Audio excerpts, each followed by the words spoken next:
Well, a very pleasant good morning to all of you.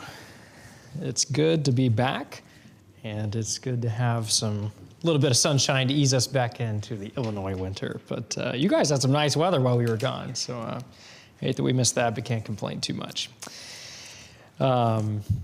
Just wanted to thank you to start off for letting us take the time to go down for the lectures that we were able to attend last week. It's good to have some opportunities to continue to learn, and as a preacher, I'm realizing more and more that I covet those opportunities when I can listen to somebody else.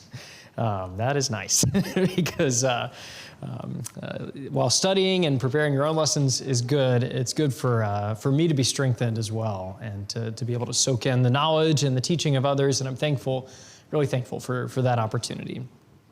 Thank you, none of you, for saying, yeah, it'd be good to listen to, amen, it'd be good to listen to somebody besides you, so I appreciate that right there. But in going to those lectures, the theme of the week was on the book of Hebrews, which when I heard that, I thought, well, great, we just studied Hebrews. This would have been great like a year ago before I had to teach this and figure out what I thought about it. And, well, man, that's just the wrong timing. It's not really ideal. But then I realized maybe this could be a really good thing because I kind of have what I think of the book of Hebrews in mind, and we've all studied it together. And then now I can hear what some other people think and maybe learn some more, broaden my view a little bit.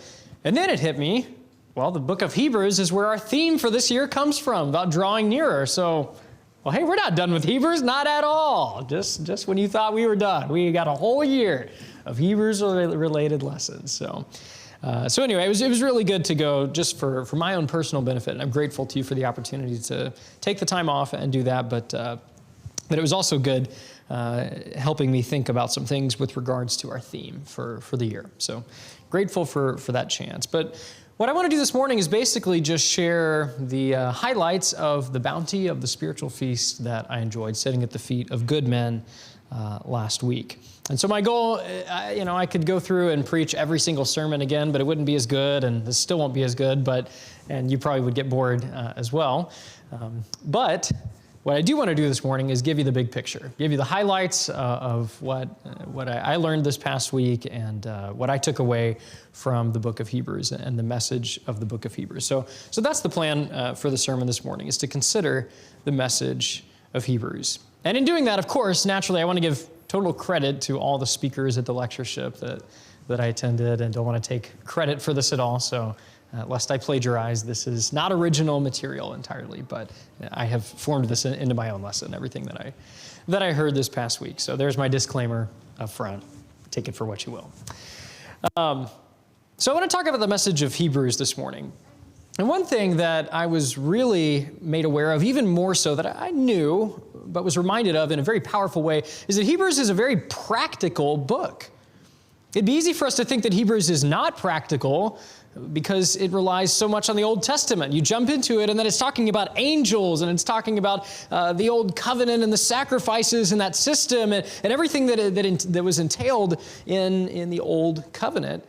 A lot of technicalities, a lot of legalities employed in Hebrews that the writer uses to make his argument. So we could think this is not very practical. This is just kind of a high-level, theological, academic material that's really hard to digest.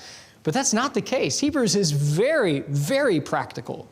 And so I hope to emphasize that this morning as we consider the message of the book of Hebrews, that this book has a message that we need, all of us need in our lives every single day. So here's how we're going to talk about the message of the book of Hebrews. I gave you my 3 points right up front. First, we're going to talk about the audience of the book of Hebrews. Then we're going to talk about the backdrop of the book of Hebrews. And then finally, the message of the book of Hebrews. So if that sounds agreeable to all of you, let's jump in. The audience of Hebrews is interesting. If you would turn over with me to chapter 10 of the book of Hebrews. Hopefully you already at least had Hebrews in mind, even if you're not there. So go ahead and flip over there. We'll be just in the book of Hebrews this morning. Hebrews chapter 10, and we'll start reading in just a second in verses 32 and 33. But what these verses are going to tell us is these are Christians who had struggled and suffered and were still suffering. Notice verse 32, but recall the former days when, after you were enlightened, you endured a hard struggle with sufferings, sometimes being publicly exposed to reproach and affliction, and sometimes being partners with those so treated. It seems like, from what we read here and elsewhere in the book, that their faith had caused them to struggle and suffer. It's one thing to struggle and suffer just because of life, but it's another thing altogether to suffer because you believe in Jesus. You say, well, if I didn't believe in Jesus, this wouldn't be happening to me, but it is because of my faith. That's what seems to be happening to these Christians. They suffered, but they suffered because of their faith in Jesus. And initially, the writer seems to say they did well with that suffering. It seems like this had been going on for some time. He says in verse 32 about the former days. He talks about when you were enlightened and then you endured a hard struggle with sufferings. This has been going on for some time, and they did well with it at first. Notice verse 34. We continue reading there. For you had compassion on those in prison, and you joyfully accepted the plundering of your property, since you knew that you yourselves had a better possession and an abiding one. So they did well at first. But it seems that as time went on and they continued to suffer, and that suffering didn't go away, they continued to struggle, both with maybe just the things that life threw at them, but also things people were doing to them because of their faith, that they lost that energy that they had at first. They lost that resolve. At first they were like, yes, it's worth it. We have something better. We're going to endure whatever we have to. And now they're not doing quite so well. We can gather that from the encouragement in the next two verses. Picking up in verse 35, therefore do not throw away your confidence, which has a great reward. For you have need of endurance, so that when you have done the will of God, you may receive what is promised. And the writer seems to be concerned, not just from these verses, but across the whole book. He seems to have a concern for them. He seems to actually be writing because these Christians aren't handling this suffering quite as well as they used to. Things have continued to be difficult in their lives. The suffering hasn't let up, and their lives never really got easier, it seems. And it seems like maybe the thought of just letting go of their faith is starting to enter into their minds. They've been doing this long enough, and it hadn't gotten any easier, and they're starting to think, is this really worth it? Should I really be doing this? I mean, I know there's something better coming, but are we sure about that? And is it really worth it? That seems to be what the writer is addressing here. But the even harder part about this is that as much as they had suffered and were suffering, they were likely going to suffer and struggle even more. The writer's telling them in this book that, yeah, you've suffered a lot, but it's not going to get better. If anything, it's going to get worse. He says in verse 4 of chapter 12 that they haven't shed any blood yet. Nobody's been killed yet among these people for their faith. But the verse before that, chapter 12 and verse 3, seems to indicate that that was a very strong possibility for them in the future. Verse 3 says, consider him who endured from sinners such hostility against himself, so that you may not grow weary or faint-hearted. And then in verse 4, in your struggle against sin, you have not yet resisted the point of shedding your blood. The implication, that may be coming. And that's difficult. Having suffered the whole time you've been a Christian, and then this writer comes along and says, yeah, I know you've been suffering, but don't worry, it's going to get way worse. Whoa. Seriously? That's hard. Somebody comes to you and says that to you. I mean, we all want hope, right? If we're going through something, that's what we all rely on. We rely on people who say, it's going to be okay. You're going to get through this. It's going to be all right. This guy says, it's going to get worse. How is that supposed to help? But that was the reality. That's just what they were going to experience. And I think for us, I think it's fair to say that it's hard for us to imagine truly what that was like for them. I mean, yeah, we struggle with things. I'm not arguing with that. But our struggles are not like their struggles. Even the plundering of property. These Christians had to deal with that. He says they dealt well with it, but they dealt with that. I mean, can you imagine somebody coming into your house and taking everything that's yours, or taking it and then burning your house down because you were a Christian? Really? How about somebody seizing your assets, using their power in the government to take everything that's in your bank account and run with it? Can we imagine that? I have a hard time. I have a hard time with that. But not even just the plundering of your property, though. He implies, it's very possible you're going to have to shed your blood. And we know historically a lot of Christians did shed their blood. They died for their faith. People were being killed because they were Christians, taken out in the street and murdered. Can you imagine if someone came in this morning, started dragging people out of here and killing them right here in the parking lot? It's hard to imagine. And that's what was happening to the early Christians. But the bottom line is these people really did suffer greatly. And so they were thinking of giving up. And we can understand that. If that's what's happening to you, I think we would sympathize with that. Yeah, maybe. Are you sure it's worth it? You'd want to make sure. But despite how greatly they suffered and were going to suffer, the author is going to make the argument that they simply cannot give up, that they should not give up, and that it is not worth it to give up, no matter how much they do suffer. And so as we consider the argument that he makes, that brings us to the backdrop of Hebrews. And where does the author go to try to help them with the suffering they're experiencing and will continue to experience? Does he go and just say, pat on the back, it's going to be okay? No, he says, let me pull out a legal argument from the Old Testament. Really? That's what's going to bring us comfort? Well, yes. Yes, it is. So he uses the Old Testament to help encourage them and convince them that they need to endure this suffering. Hebrews draws heavily on the Old Covenant, but it draws specifically on what was not possible through it. The earlier parts of the book demonstrate Jesus' superiority over all that the Old Covenant provided and all that it involved. And then when we get to chapter 11, we were reminded of people who had faith in God, some of the most noteworthy among God's people of all time, people who were even shadows of Christ himself under the Old Covenant. And those people were incredible. I mean, you got Abraham mentioned all over this. A lot of these were incredible people and had amazing relationships with God, talked directly with God. And yet, verses 37 through 39 of chapter 11 reveal to us that while the law they had was good, they were lacking something better that was to come. Read with me in verse 37 of chapter 11 of Hebrews. Talking about these people who had this faith, they were stoned, they were sawn in two, they were killed with the sword.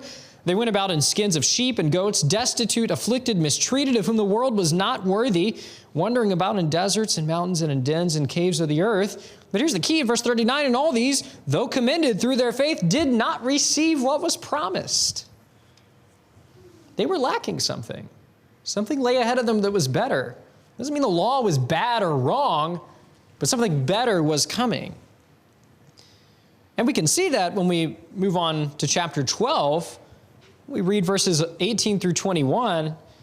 He's talking about how these Christians have not come to what previously existed under the Old Covenant. Verse 18, what may be touched, a blazing fire and darkness and gloom and a tempest and the sound of a trumpet and a voice, whose words make the hearers beg that no further messages be spoken to them, for they could not endure the order that was given. If even a beast touches the mountain, it shall be stoned.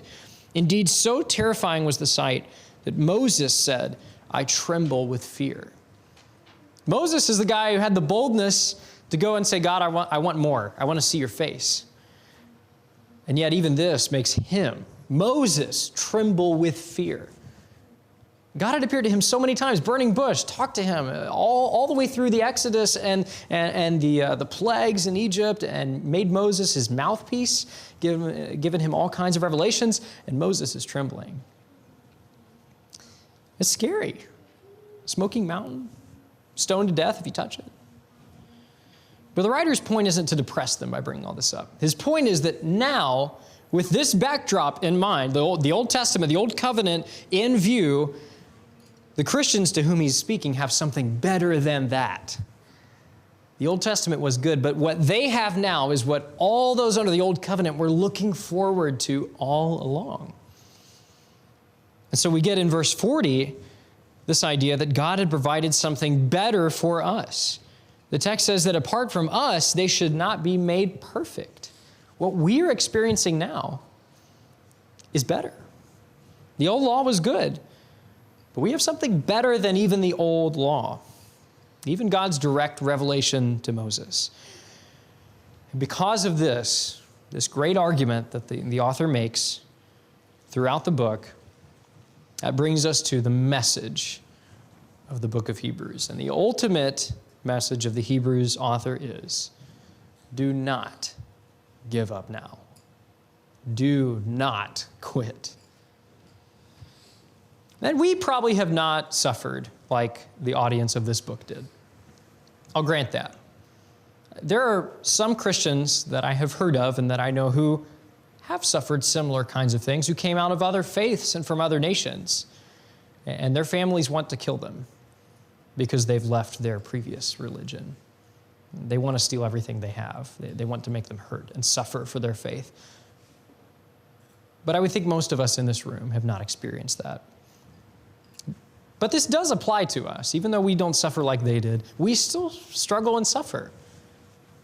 I'm looking around at people who suffer. Because we're a family, we know about each other's struggles. And I know that's true. All of us have our own burdens to bear in this life. Things that break us down, that are hard for us. Things that make us maybe think about quitting sometimes too. And so even though we don't suffer like they did necessarily, the message of this book applies to us. But what the author of this book told his audience, and what I believe God would tell us today in our sufferings through the writings of the Hebrews writer, is do not give up. You have something much too good to let go of now. Yeah, things are hard. Things may be hard. Things are hard for a lot of us. But if you truly see what you have and how amazing it is, I think the Hebrews writer would tell us, it should become so overwhelmingly clear that you would be so foolish to let go of it. It would be the greatest, the height of foolishness to walk away from what you have. And so the admonition of the Hebrews writer is to not give up, not to walk away, not to let go, but on the contrary, to draw nearer. And I would submit to you that the very heartbeat of this book is the idea of drawing nearer. Just a few scriptures in this book. You don't have to turn to these places. I'm just going to hit them really quick, but just to show you that this is the pulse of Hebrews. Chapter 4 and verse 16, let us with confidence draw near to the throne of grace. Chapter 7 and verse 19, we have a better hope through which the writer encourages us there to draw near to God. Chapter 7 and verse 25, we can draw near to God through our eternal great high priest and be saved to the uttermost in our drawing near to God. Chapter 10 and verse 22, we are invited to draw near in full assurance of faith. Chapter 11 and verse 6, those of us who have faith in God are again invited to draw near.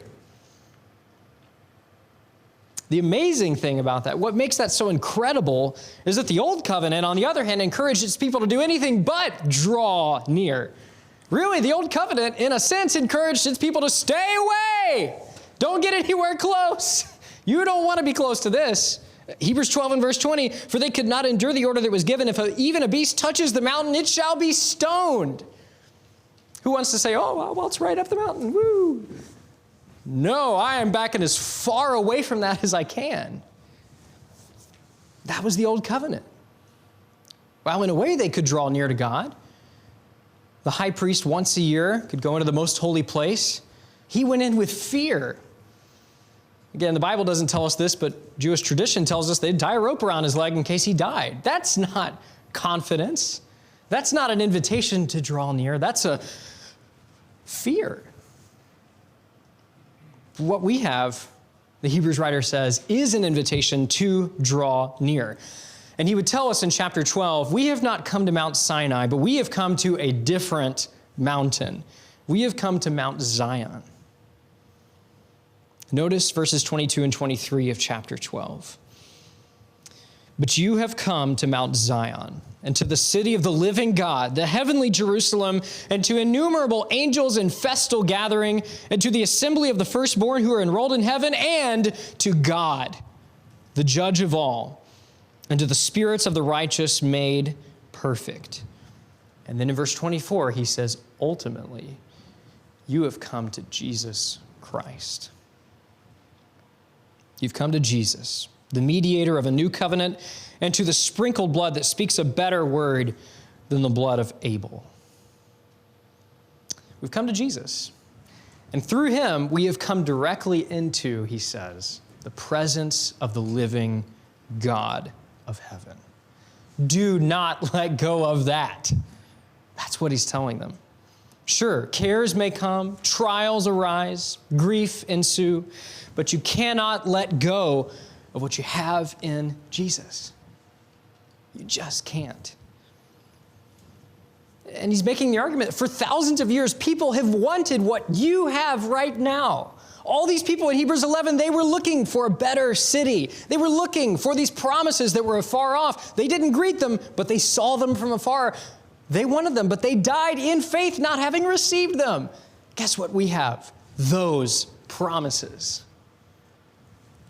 The Christians this person was writing to had that, and we have it today. It's what people have been wanting for thousands of years. Thousands, millions of people have wanted this, and we have it now. Why would we walk away? Look closer at verses 22 and 23 there. The description of what we've come to. It's the city of God. It's angels in festal gathering. The assembly of the firstborn, and ultimately to God. The image here, what is that? It's a throne room. As you walk into the throne room, the angels are in the courts praising. The firstborn are there, God's chosen ones. And then finally you come up to the front, and there is the throne on whom sits none other but God himself. And he says, that's where you have come. He doesn't say that's where you're going. I think a lot of times we have that in mind, like we're kind of like the Old Testament people. And in a sense we are. We haven't received it entirely. But in a sense, we are much closer than they ever were, because he says you have come to Mount Zion, to this place, and to the presence of the living God. That's where we are as Christians, in the presence of God. And yeah, there's a sense in which we haven't received it fully yet. We do await the full fulfillment of those promises, but we have our foot in the door. We have our foot in the door. Even this morning, we are in the presence of God. You ever think about that? Where two or three are gathered, I'm there with them. God's here. We have what all those heroes of faith were looking toward, what they were looking for. We sing the song, He is in our midst, sometimes. We don't sing that because it sounds nice, but it's a lie. We don't sing that just because it's verbiage that kind of describes metaphorically what. It's real. It's real, folks. He is in our midst right now. Why would we ever give that up? And yet, I'd imagine that most of us, at some point or another, have thought about it. I've thought about it. Life is hard. Guys, things get tough. That's the reality. You don't need me to tell you that. And so we think about throwing in the towel maybe. When things get really hard, just giving it up. I mean, I'm someone who struggles mightily with doubt. I have a hard time. I second guess everything. And there are times where my doubt causes me to think, do I really believe in God? Is this really worth it? Is this really the truth? Maybe that's not your thing that you struggle with. But each of us have things in our lives or things in our personality or things with ourselves, whatever it is that make us struggle. And they may lead us down a path like these Christians were being led down by their suffering. Or we start to question, is this really worth it? Would it be better to just let it go? The message for all of us of this book is clear. We just can't give up. We've been given something too good to give up on. Are you thinking of quitting your faith even this morning? Maybe someone is. It's a decent-sized group. We're all dealing with things. Maybe you're thinking of it right now, trying to decide if you're going to stick with it or not. Or are you even just, think about this one, are you even just mailing it in? And you've done what businesses these days are calling quiet quitting. Have you heard that term? People stay at a company and they're still on the payroll.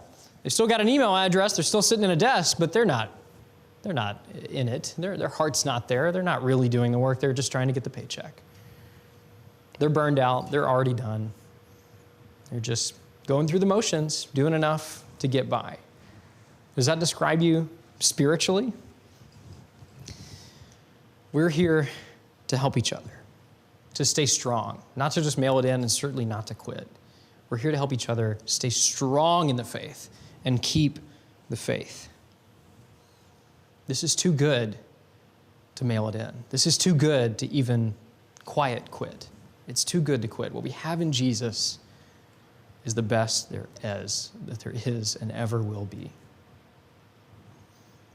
So, if you need prayers from someone to help you stay strong, that's what we're here for. We're not here to make some semblance of pretty worship and can dress up in suits. I know I'm probably in the wrong clothes to preach that this morning, but it's all I had clean after my trip, for the record. And also, Paul over here outclassing us all last week with the suit and tie. But that's not why we do this. It's not to make ourselves feel better about how put together we are. We gather together because we are messed up and we are struggling and we need each other. And that's how one way that God has designed to help us keep going. And so maybe the old practice of coming forward isn't the most comfortable thing, but talking to each other about what we're struggling with and praying for each other, we can't get away from that. Or else we've left what Jesus intended all along for his disciples, to love one another. So if you're struggling, reach out. Be vulnerable. That's what the family of God is supposed to do. And so if you need those prayers, reach out to somebody this morning. It doesn't have to be coming forward. But we all struggle with things. Let's make sure that none of us fall and fail to enter the rest that is promised to us. It's too good to quit on. It's too good to mail it in. Stick with Jesus. He's the best there is. If you're not a part of the body of Christ, realize that you need to be. I'd love to help you with that too. Point you to what Jesus has offered to you. If there's anything we can do this morning to help you get closer to Jesus and stay strong in the faith, we want to do it, whether now or even later and as we go through our week. We're a family, and that's what we do. If we can help you now, though, come while we stand and while we